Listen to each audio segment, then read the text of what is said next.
मैंने कभी सोचा भी नहीं था कि एक ही रात में मेरी जिंदगी इतनी बदल जाएगी। लेकिन ठीक ऐसा ही हुआ जब उस रात मैंने पी डिडी की पार्टी अटेंड की। आपको लगेगा कि मायामी की सबसे बड़ी सेलिब्रिटी पार्टी के लिए आया गया इनवाइट आपके सपने पूरे कर देगा, लेकिन मैं आपको यकीन के साथ कहती हूँ कि वो रात उन सपनों से बिल्कुल हटकर थी। ये सब बहुत ही साधारण तरीके से शुरू हुआ था। मैं एलए में रह रही थी और बाकी सब की तरह म्यूजिक इंडस्ट्री में अपना बड़ा नाम बनाना चाहती थी। मुझे किसी के साथ कोई कनेक्शन नहीं मिल रहा था और मैं सोचने लगी थी कि क्या मैं किसी चीज से चिपके रहकर अपना वक्त बर्बाद कर रही थी। फिर एक दिन अचानक मेरे एक दोस्त ने मुझे एक लड़के से मिलवाया जिसे सब द प्रिंस कहकर बुलाते थे। वो काफी अमीर था, रहस्यमयी था और आखिरकार बड़े बड़े प्रोड्यूसर्स के साथ कनेक्टेड था। हम कुछ वक्त तक मिले। उसने मेरा गाना सुना और फौरन मुझसे वादा कर दिया कि वो मेरा करियर को एक अलग ही लेवल पर ले जाएगा और वो मेरी कुछ बड़े नाम वाले लोगों से मुलाकात करवा सकता है। और फिर आया ये इनविटेशन, एक एक्सक्लूसिव जानदार पार्टी सीधे पी डिडी के साथ। ये पार्टी अल्ट्रा म्यूजिक वीक के दौरान मायामी के बीचों बीच होने वाली थी। ये एक यादगार, जिंदगी बदल देने वाली, ये एकदम जंगली पार्टी होने वाली थी। लेकिन जैसे ही मैं वहां पहुंची मुझे कुछ गड़बड़ का एहसास हो गया। वो जगह बहुत ही बड़ी थी, रात के अंधेरे में चमकदार, जैसे किसी मैगजीन से उसे असलियत में उतार दिया गया हो। हर जगह लोग, ऐसे सेलिब्रिटीज जिन्हें मैंने सिर्फ टीवी में देखा था। मॉडल्स ने ना के बराबर कपड़े पहने हुए थे, सभी एकदम परफेक्ट लग रहे थे। लेकिन जैसे ही मैंने आसपास देखा मुझे अजीब महसूस होने लगा। लेकिन इससे पहले मैं कुछ कर पाती, सिक्योरिटी ने हमें रोक लिया। उन्होंने हमारे फोन्स ले लिए और उन्हें बबल जैसे दिखने वाले पाउचेस में रख दिया। ना कोई कैमरा, ना कोई रिकॉर्डिंग। वो मेरे वहां से निकल जाने के लिए पहला साइन था। वो सिर्फ तस्वीरों के बाहर जाने के डर से फोन नहीं रख रहे थे, वो कुछ बड़ा और बहुत ही खराब छुपा रहे थे। उस वक्त मैं बहुत ही नादान थी, इसलिए मैंने ध्यान नहीं दिया और ये सोचकर टाल दिया कि शायद ये किसी हाई प्रोफाइल पार्टी का प्रोटोकॉल होगा। अंदर सब कुछ अलग था। वहां अंधेरा था, बहुत ज्यादा अंधेरा, यहाँ तक कि इतनी लाइट्स और म्यूजिक होने के बावजूद। मैंने नशे में तो लोगों को पूल में देखा, पतली पतली लड़कियों को वेट्रेस का काम करते हुए पाया। वो लोगों को और ज्यादा पीने पर मजबूर कर रही थी। हवा में काफी भारीपन था, सिगरेट का धुआं और परफ्यूम की तेज महक। मैंने हाथ में एक ग्लास लिया और खुद को वहां के लोगों की तरह दिखने की कोशिश की, लेकिन कुछ भी अंदर से नहीं आ रहा था। मुझे ऐसा लग रहा था जैसे मुझ पर कोई नजर रख रहा था, जबकि मैं उसे देख नहीं पा रही थी। फिर इतनी भीड़ में भी मेरा ध्यान उस पर गया। पी डिडी, वो सिर्फ उस पार्टी का होस्ट नहीं था, वो इस राज्य का राजा था।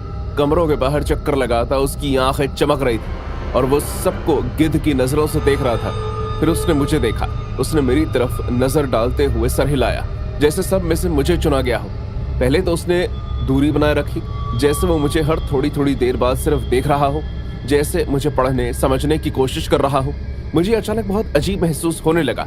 जहां भी मैं मुड़ती वो मुझे दिखाई दे जाता, अंधेरे कोने से देखता हुआ या खुद से मुस्कुराता हुआ, जैसे उसे कुछ पता हो जो मुझे नहीं पता। कुछ देर बाद चीजें और अजीब होने लगी। एक आदमी मेरे पास आया, वो डिडी के ग्रुप में से एक था शायद, और उसने मुझे सफेद रंग की चप्पल पहनने को दी। घर के अंदर जाओ, उसने कहा, वो सिर्फ वीआईपी के लिए है। मैंने पीछे मुड़कर देखा। मैं प्रिंस को अपने साथ ले जाना चाहती थी, लेकिन उसने हाथ हिलाकर मना कर दिया। सिर्फ तुम, उसने अजीब ढंग से मुस्कुराते हुए कहा। मेरे अंदर से चीख चीख कर आवाज आने लगी कि अभी के अभी यहाँ से निकल जाऊं, लेकिन फिर मैंने खुद को समझाया कि ये मौका हो सकता है। घर के अंदर का मंजर और भी खराब था। लाइट्स बहुत ही धीमी थी, लेकिन मैं सब कुछ देख और समझ पा रही थी। लोग बहुत ही गलत चीजें कर रहे थे।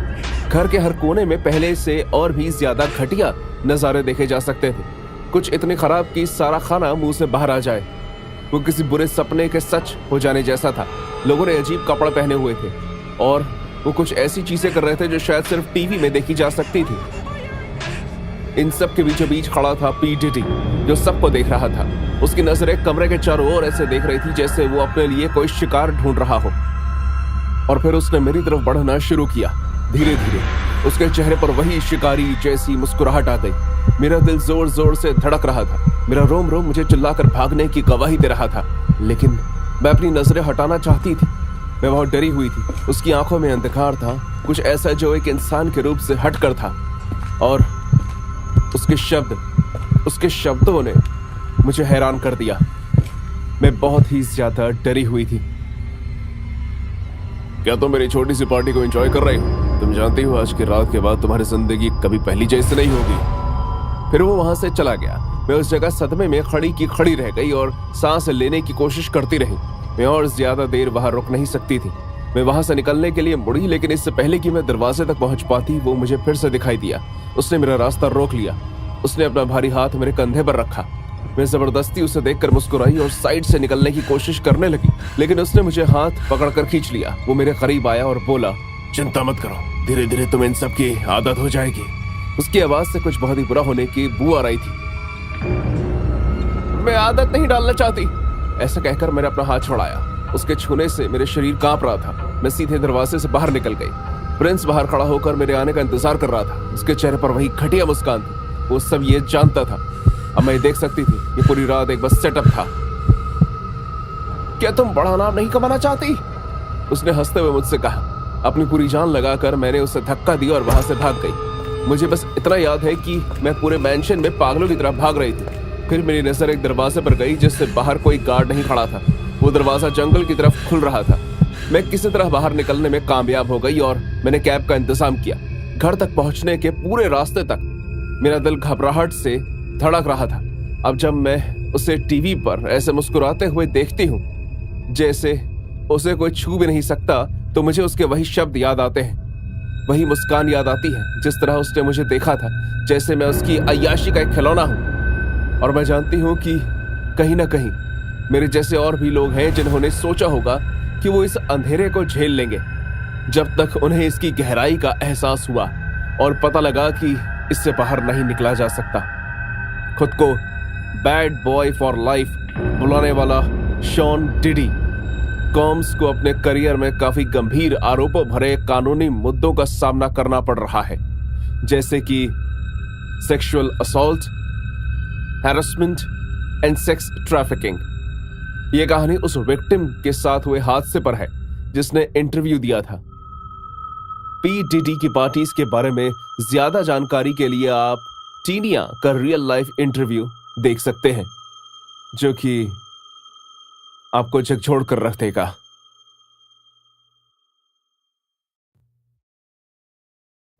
हम 2 दिन पहले ही बेवर्ली हिल्स में पहुंचे थे और हमें एक अद्भुत मौका मिला जिसके लिए हम बहुत ही एक्साइटेड थे। हम देश की सबसे यूनिक और सबसे बड़ी पार्टी का हिस्सा होने वाले थे। मैं एक म्यूजिशियन हूं जो खुद से ही गाना बनाता है और सच कहूं तो ये मेरे करियर का एक इकलौता मौका होने वाला था। मैंने अपनी गर्लफ्रेंड शेरी को अपने साथ ले जाने का फैसला किया।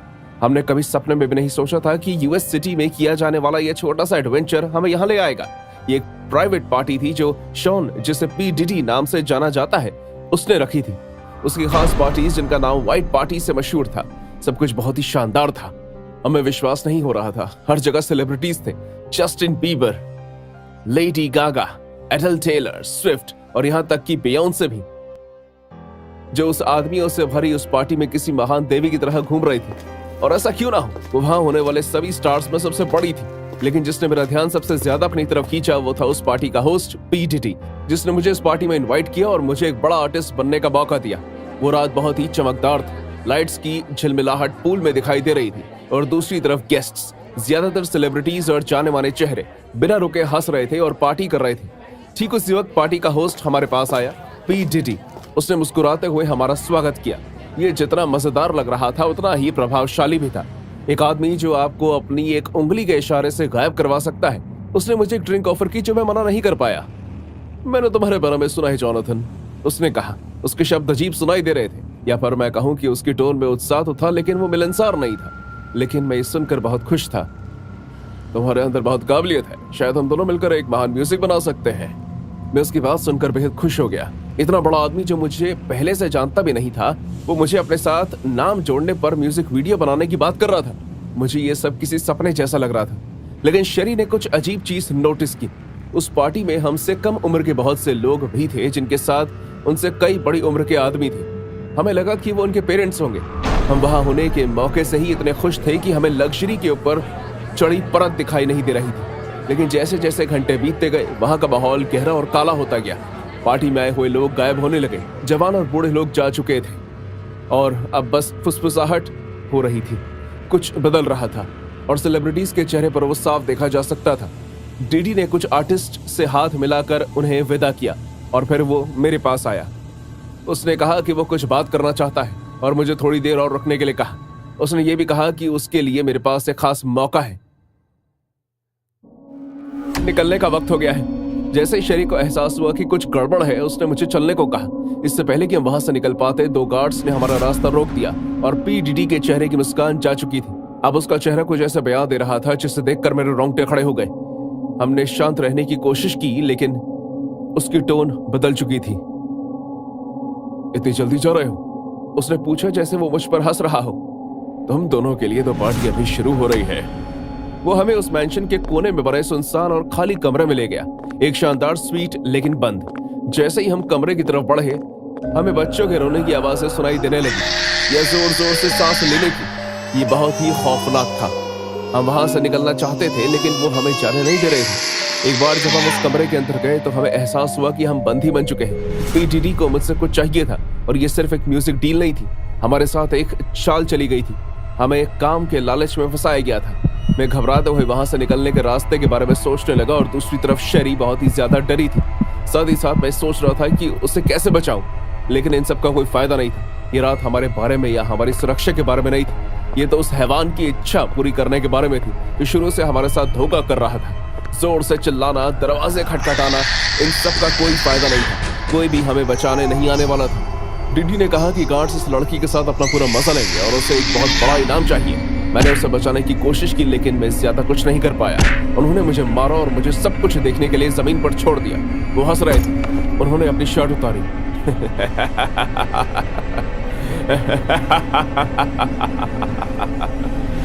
प्लीज ऐसा मत करो, जाने दो उसे। तुम मेरे आदमी को परेशान कर रहे हो।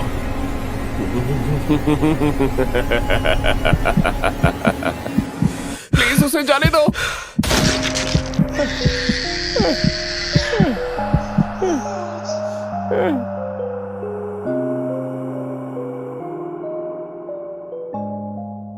शॉन डिडी कॉम्स, जो अपनी जानी मानी वाइट पार्टीज के लिए मशहूर था, वो मनोरंजन से भरी इंडस्ट्री में बादशाह से एक सीरियस क्रिमिनल चार्जेस फेस कर रहा था। उसकी एक पार्टी में बहुत से बड़े बड़े स्टार्स जैसे कि Justin Bieber, Lady Gaga, Paris Hilton जैसे लोग देखे गए थे, लेकिन अब वो बुरे बर्ताव और शोषण के आरोप में फंस गए थे। कुछ लोगों का दावा था कि वो इन सब का शिकार हुए थे। यूएस अटॉर्नी ऑफिस ने कॉम्ब पर लड़कियों को बेचने और इस तरह के दर्जनों आरोप लगाए हैं, जिनमें शोषण, वसूली और गुंडागर्दी शामिल है। उस पर चले मुकदमों के अनुसार पार्टी के माहौल में लोगों को ड्रग्स लेने के लिए मजबूर और धमकियों का इस्तेमाल किया गया, और कुछ लोगों ने कहा है कि वो उस पार्टी में कॉम्स की ताकत से डर कर ये सब कर रहे थे। इसी तरह के एक केस में उसकी गर्लफ्रेंड कैसी का कहना है कि कॉम्स ने बहुत हेर फेर की है और उसके साथ भी बुरा बर्ताव किया है।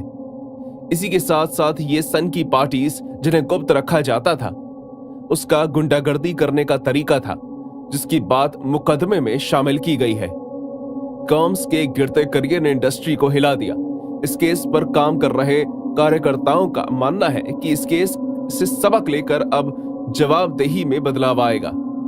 कॉम्स के इन सभी आरोपों से मना कर देने के बावजूद सभी लोगों की नजरें इस केस के ट्रायल पर टिकी हैं, जो 2025 में होगा, जिसमें एक वक्त पर मशहूर और जाने माने हिप हॉप की किस्मत का फैसला किया जाएगा।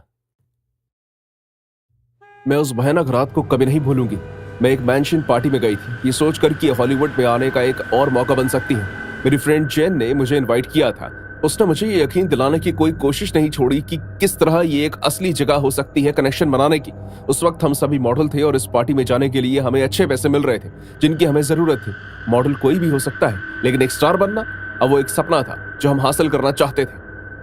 अरे यार, उस पार्टी में बड़े से बड़े स्टार होंगे। रैब ने कहा है कि ये वही पार्टी है, हम इसे मिस नहीं कर सकते यार। क्या पता तुम्हें अपने खर्चा उठाने के लिए कोई मिल ही जाए। जेन ने एक आकर्षक ड्रेस पहनते हुए कहा और दूसरी मेरी तरफ फेंकी ताकि मैं उसे पहन सकूं। मुझे उसकी जरूरत नहीं है, और मुझे नहीं लगता कि फ्लोरिडा में एलए से बेहतर पार्टीज होती होंगी। अरे यार, ये अलग है। एलए एक सोफिस्टिकेटेड जगह है ना? फ्लोरिडा एक ऐसी जगह है जहां सेलेब्स पागल हो जाते हैं। मैंने सुना है कि एक बड़े म्यूजिक प्रोड्यूसर की पार्टी है और यहाँ सभी लोग होंगे। जब हम फ्लोरिडा के उस मैंशन में पहुंचे तो वो एक महल की तरह सजा हुआ था। हालांकि जैसे ही हम एंट्रेंस तक पहुंचे तो चीजें काफी अजीब लगने लगी। जगह जगह बॉडीगार्ड्स थे और वो मिलनसार नहीं लग रहे थे। वहां की वाइब तनाव भरी थी। हमें एक अजीब से चेक इन से गुजरना पड़ा जहां उन्होंने हमारा एक एक इंच नापा। उन्होंने हमसे कहा कि ना कोई तस्वीर, ना कोई फोन और कोई भी फालतू सवाल तो बिल्कुल भी नहीं। समझी तुम दोनों? अगर किसी ने तुमसे तुम्हारी उम्र पूछी तो तुम कुछ नहीं कहोगे। तुम भी किसी की उम्र नहीं पूछ सकते, ना उनका नाम और ना ही ये कि वो क्या करते हैं। और तुम्हें ये एनडीए साइन करना होगा। तुम अंदर जो कुछ भी देखोगे उसके बारे में बाहर आकर किसी से बात नहीं कर सकती। मेरी हंसी निकल गई क्योंकि मुझे लगा कि ये किस तरह का कोई मजाक है। लेकिन फिर जेन ने मुझे कोनी मारी जो काफी सीरियस थी। वो बॉडीगार्ड हमें एक दूसरे कमरे में ले गया जहां एक एक करके हमारा वजन नापा गया। अगर किसी भी औरत का वजन 140 से ऊपर आता तो उसे एंट्री देने से मना कर दिया जाता। पागलपन।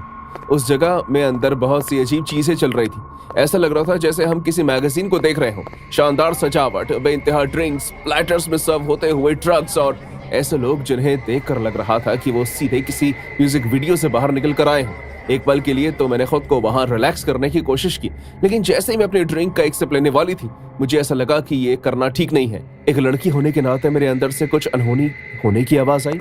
जेन इधर उधर घूम रही थी और मुझे अब अकेले इस पार्टी का हिस्सा बनने की कोशिश करनी थी।